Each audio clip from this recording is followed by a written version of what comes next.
Hey, hi, how are you? Welcome back to Final Fantasy XIV. My name's Felt, and today we're going to be talking about drifting. What is drifting? Why does it matter? Why should I care? How do I fix drifting? How do I make it so that drifting never happened in the first place? And other various things like that. Let's hop right into the video. Let's start by talking about what is drifting. Drifting is when the second time, or third time, or fourth time a skill comes around, you're not pushing it immediately off cooldown. And Dragoon's a great example of this. So, for example, I'd be doing my rotation, hit Gyroscogle, hit high jump, and now they're just kind of on cooldown for a bit, right? Now, unfortunately, for the purpose of this example, we're going to have to wait 20 seconds, so we're probably going to make a cut in the video here. Okay, so now the skill's coming back up, and I didn't hit it, and now it has drifted. And so has high jump. They both have now drifted because I had to wait for them to be a thing and use them, right? They now have drifted an extra GCD because I waited one GCD after they were available to hit them again. That is the idea of drifting, of you didn't hit it the second it came off cooldown, and now it has drifted further out of alignment. Now, why does this matter?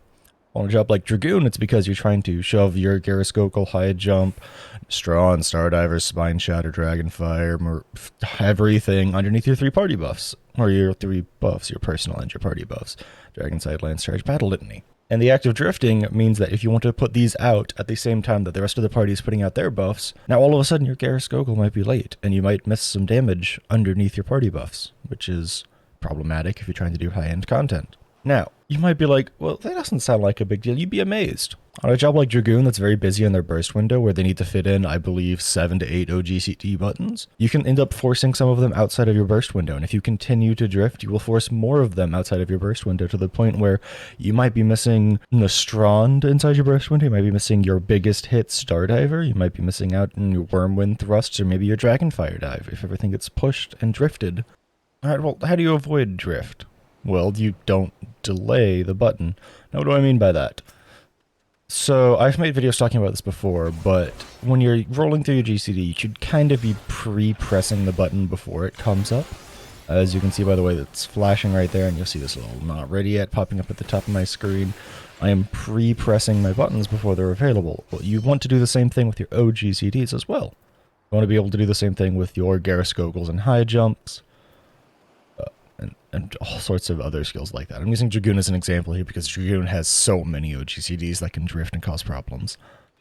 The same thing applies to your Kenki spenders on Samurai, the same thing applies to your personal buffs on Monk, the same thing applies to your damage abilities on Ninja. It applies to a lot of stuff out there.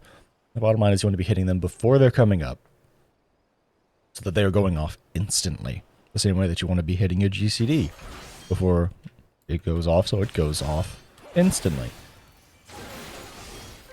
Now, how do you compensate when you've drifted? Well, you kinda don't. That's the sad truth of it. If you start drifting across the course of the fight, the only thing you can do is try and get better as the fight goes on about not letting it drift more. To be fair, no player is perfect. Even some of the best players out there will probably have their skills drift a little bit. There is human error in everything, obviously.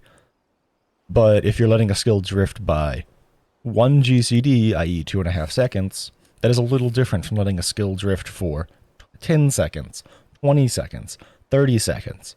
Those are big differences.